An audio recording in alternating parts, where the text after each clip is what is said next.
৭১-২৪ আমরা যাচ্ছি ছাত্র শিবির সভাপতির কাছে। উনি যা বললেন ৭১-এর সঙ্গে ২৪ও নিলেন, কিন্তু তাহলে তার কথাটাকে আপনি কতখানি গ্রহণ করবেন ছাত্র শিবির সভাপতি বলেন? আচ্ছা, প্রথমত ভাইয়ের প্রতি সম্মান রেখেই বলছি, ওনাদের বিবৃতির পর আমরা প্রথমত খুবই আশাবাদী হয়েছি যে বাংলাদেশে মানে গণতান্ত্রিক একটা ধারা, মত প্রকাশের একটা ধারা যে এত চমৎকারভাবে হতে পারে, তো আমরা অবাকও হয়েছি এবং খুব আশান্বিত হয়েছি, দুটি হয়েছি।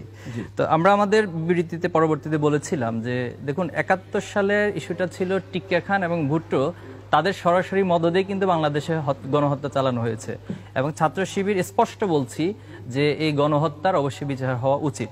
এখন এখানে প্রশ্ন হলো যে ১৯৫ জন চিহ্নিত যুদ্ধ অপরাধী ছিল, তাদেরকে কে ছেড়ে দিলেন? শেখ মুজিব। তাহলে যদি ১৯৫ জন যুদ্ধ অপরাধীকে ছেড়ে দেওয়ার জন্য যদি দায়ী করতে হয়, তাহলে আমি এখানে শেখ মুজিবকে দায়ী করব এবং শেখ মুজিবের মরণোত্তর বিচার হওয়া উচিত।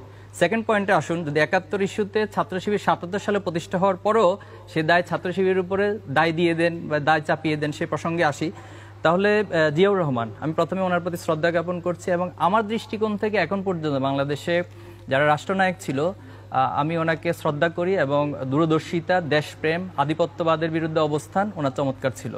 কিন্তু উনি সর্বপ্রথম বাংলাদেশে এই পক্ষ বিপক্ষের রাজনীতিটাকে ভ্যানিশ করে একটা ইনক্লুসিভ রাজনীতি তৈরি করেছিলেন। এরপরে দেখেন তিনি শাহ আজিজুর রহমান, তিনি চিহ্নিত স্বাধীনতা বিরোধী ছিলেন, ওনাকে বাংলাদেশের তিনি প্রধানমন্ত্রী করেছেন। আব্দুর রহমান বিশ্বাসকে তিনি রাষ্ট্রপতি করেছেন। মশিউর রহমান জাদু মিয়াত ওনাকে করেছেন। এরপরে যিনি বর্তমান মির্জা ফখরুল ইসলাম আলমগীর, বিএনপির মহাসচিব, ওনার বাবার বিষয়টা জানেন। এই যে জিয়াউর রহমান এই কাজগুলো করেছেন, এখন যদি আপনি ৭১-এর দায়গুলো কাউকে না কাউকে বারবার দেন, তাহলে জিয়াউর রহমানকে দায়টা কি ওনারা এড়াতে পারবেন? ছাত্রদলের সভাপতির কাছে আমার প্রশ্ন। এরপরে আসুন যে টিক্কা খান এবং ভুট্টোর যে বিষয়টা, তাদের গণহত্যার দায়টাকে আরেকজনের উপরে চাপিয়ে দেওয়ার যে মানসিকতা, এটা আমি মনে করি তারা টিক্কা খান এবং ভুট্টো দালাল হিসেবে বাংলাদেশে প্রতিষ্ঠিত, এবং যারাই এই গণহত্যার দায়কে পাকিস্তানকে অ্যাভয়েড করে সেটা জামাত বা ইসলামিক দলগুলোর উপর চাপিয়ে দেওয়ার চেষ্টা করে, আমি মনে করি তারা স্পষ্ট বাংলাদেশে টিক্কা খান এবং ভুট্টো দালাল হিসেবেই তারা চিহ্নিত হবে।